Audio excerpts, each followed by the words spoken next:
Hello student, welcome to our channel CS engineering ज्ञान। Computer organization and architecture के tutorial में हम लोग मेमोरी देख रहे थे। मेमोरी में आज हमारा है कैच। हमने लास्ट ट्यूटोरियल में कैच मेमोरी देखा था। कैच की मैपिंग आज हम देखेंगे, कितने टाइप से आप मैप करते हैं कैच को। कैच मैपिंग का मीनिंग सिंपल ये है कि आपको डेटा को क्या करना है, जो भी कंटेंट प्रेजेंट है आपका मेन मेमोरी से, उसको कैच मेमोरी पे लेके आना, या कैच मेमोरी से डेटा को कहाँ पर एक्सेस करना। मेन मेमोरी से डेटा को कैच में आप फैच जो कर रहे हैं वो आपके कैच मैपिंग के थ्रू आपका परफॉर्म होता है। तो प्रोसेस क्या होता है कैच मैपिंग का? The process of cache mapping help us to define how the certain block that is present in the main memory get map into the memory of a cache in the cost of any cache miss.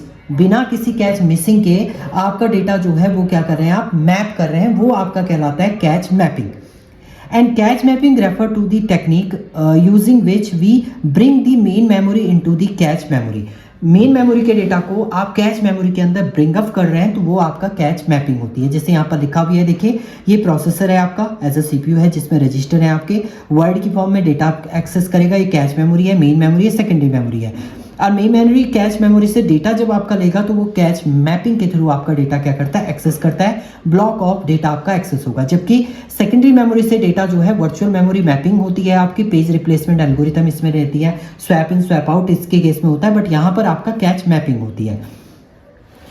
Main memory gets divide into the multiple partitions of equal size known as a frame और block. जो main memory आपकी multiple frame and और blocks में divided होता है, उसको आपने क्या करना है, एक्सेस करना है। उस ब्लॉक के डेटा को, फ्रेम के डेटा को आपको कैच मैपिंग के थ्रू एक्सेस करना है कैच मेमोरी में।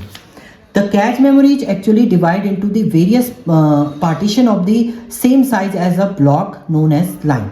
ब्लॉक और लाइन की फॉर्म में आपका डिवाइडेड होता है कैच में। ओके, कैच मैपिंग टेक्निक की जब हम बात करते हैं तो इसमें तीन टाइप की आपकी टेक्निक होती है। पहली होती है डायरेक्ट मैपिंग, दूसरी होती है एसोसिएटिव मैपिंग, तीसरी होती है आपकी set associative mapping.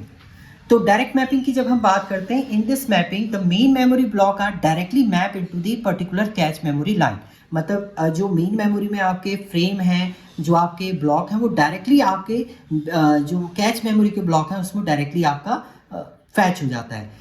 A particular block of main memory can map only a particular line of cache. Particular line of cache में वो क्या होगा, मैप होगा। The line number of a cache on to which a particular block can be mapped given by cache line number equal to main memory block address modulo number of line in catch. Catch में कितनी line है आपकी, और main memory का जो block address है उसका mod आप निकालेंगे, जो आएगा वो आपका कैच लाइन के अंदर स्टोर होगा। एग्जाम्पल की हम लोग बात कर रहे हैं, consider catch memory is divided into n number of line. आपकी जो कैच मेमोरी है वो मान लीजिए आपका ये कैच मेमोरी है, वो n नंबर ऑफ लाइन में डिवाइडेड है। तो block j of a main memory can map to the line j mod n हो जाएगा only for the cache. j mod n, मान लीजिए ये n नंबर ऑफ लाइन, अब मैं 10 इसको ले लेता हूँ, n को हम लोग 10 ले लेते हैं। अब आपने j ब्लॉक देखना है, j ब्लॉक आपका मान लीजिए यहाँ पर कितना है, 17 है। तो 17 मॉड आप n करेंगे, 17 मॉड n यानी 10, तो आपका रिमाइंडर बचा 7। तो 7 ब्लॉक ऑफ लाइन पे आपका स्टोर हो जाएगा ब्लॉक j। ब्लॉक j जो होगा वो कैच मेमोरी के 7th लाइन पे आपका क्या हो जाएगा, स्टोर हो जाएगा। जैसे यहाँ पर दिया भी है, देखिए ये डायरेक्टली मैपिंग में क्या है आपका, ब्लॉक ऑफ j डायरेक्टली आपका कहाँ जा रहा है, j मॉड n। मान लीजिए ये क्या है, 7th ब्लॉक है आपका, 7th ब्लॉक है, और ये आपका ब्लॉक कौन सा था, ये 17 था आपका। तो यहाँ पर n कितने हैं, n इक्वल टू 10 थे आपके, तो ये 7th लाइन पे आपका मैप हो जाएगा। ये डायरेक्ट मैपिंग होती है आपकी। डायरेक्ट एड्रेसिंग इज, एडवांटेज क्या है, direct addressing is a faster as the time required to access is less. ये फास्ट होता है, इसमें लेस एक्सेसिंग टाइम आपका लगता है। The hardware cost of direct addressing is less, hardware cost भी आपकी लेस होती है। डिसएडवांटेज क्या है, the main disadvantage of direct mapping is conflict in is a miss. Conflict आपका मिस हो जाएगा, क्योंकि 7 फिर किसी का आ सकता है, तो वो कॉन्फ्लिक्ट हो जाएगा, सेम लाइन पे आपके मल्टीपल डेटा स्टोर हो जाएंगे। दूसरा आता है आपका associative mapping. To overcome the problem of conflict miss in the direct mapping we have associative mapping. तब कॉन्फ्लिक्ट को रिमूव करने के लिए आपके पास सेकेंड मैपिंग होती है, जिसको हम लोग बोलते हैं associative mapping. A block of main memory can be map to any freely available cache line. अब यहाँ पर जो मैप होगा, जो फ्री रहेगा आपका कैच में, जो ब्लॉक फ्री रहेगा केवल उसी को वो मैप करेगा, इसलिए इसको बोलते हैं associative mapping. This make fully associate mapping more flexible than direct mapping. जैसे देखिए यहाँ पर अभी आप चेक करेंगे, यहाँ पर कोई भी ब्लॉक है, यहाँ देखेंगे आप कौन सा ब्लॉक खाली है। कैच मेमोरी में जो ब्लॉक खाली होगा उस ब्लॉक को आप यहाँ पर, लाइन जो भी खाली होगी उस ब्लॉक को आप यहाँ पर दे देंगे। जैसे मान लीजिए यहाँ पर ब्लॉक आपका कौन सा आ गया, ब्लॉक जी आ गया, अभी फुल हो गया। नेक्स्ट ब्लॉक अगर ये 17 है, मान लीजिए ये भी 17 था, तो ये भी आप नेक्स्ट वाले में चला जाएगा। A replacement algorithm needed to replace a block if the cache is free. Cache free है तो उसको रिप्लेस करेगा। It is known as a many to many mapping. Many to many mapping आपके यहाँ पर होती है। Hence we can see that fully associated mapping में every single line of a cache is available freely आपका available है।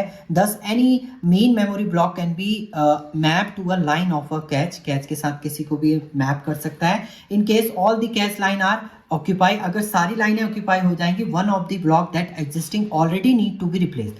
जिसने work कर लिया है, जिसको अब जरूरत नहीं है, उसको आप क्या करेंगे, रिप्लेस करेंगे, उसकी जगह पे आप नए डेटा को ऐड कर देंगे। इसके लिए आप पेज रिप्लेसमेंट एल्गोरिथम यूज कर सकते हैं। Replacement algorithm, cache replacement algorithm, आगे हम पढ़ेंगे उसको। डिसएडवांटेज क्या है, hardware cost is high as compare to direct mapping. Tag direct size is more as compare to direct mapping. Tag directly जो साइज है वो क्या होता है आपका, ये साइज मोर हो जाएगा as compare to direct mapping. ये इसका डिसएडवांटेज है। इसके बाद जो नेक्स्ट आती है वो आती है आपकी set associative mapping. Set associative mapping में हम लोग क्या करते हैं, कैच के ग्रुप बना देंगे और उनको अलग अलग सेट डिवाइड कर देते हैं और उस सेट के अंदर आप मैप करते हैं कैच मेमोरी, मेन मेमोरी के डेटा को। The grouping of a cache line occur into the various set where all the set consist of K number of line. हर सेट के अंदर के नंबर ऑफ लाइन होंगी। Any given main memory block can be mapped only to a particular cache set। अब जो block हैं आपके main memory के block हैं वो पर्टिकुलर सेट पे ही आपके मैप करेंगे। तो यहाँ पर m नंबर ऑफ आप सेट बना देंगे, हर एक सेट में n नंबर ऑफ लाइन होंगी, हर लाइन में पर्टिकुलर ब्लॉक जो है पर्टिकुलर सेट में ही आपका स्टोर रहता है। However, within this very set, the block of memory can map any cache line that is freely available. जो भी फ्रीली अवेलेबल होगा सेट आपका, वहां पर वो क्या हो जाएगा, स्टोर हो जाएगा।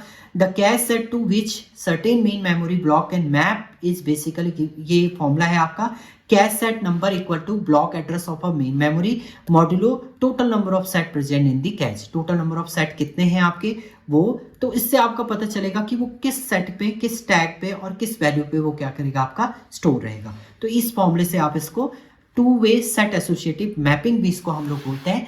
Two way set associative mapping भी आपकी होती है। तो इस तरीके से आप इसको रिप्रेजेंट करते हैं, सेट एसोसिएटिव मैपिंग। तो ये डिफरेंट टाइप की आपकी कैच की मैपिंग थी। Thank you student.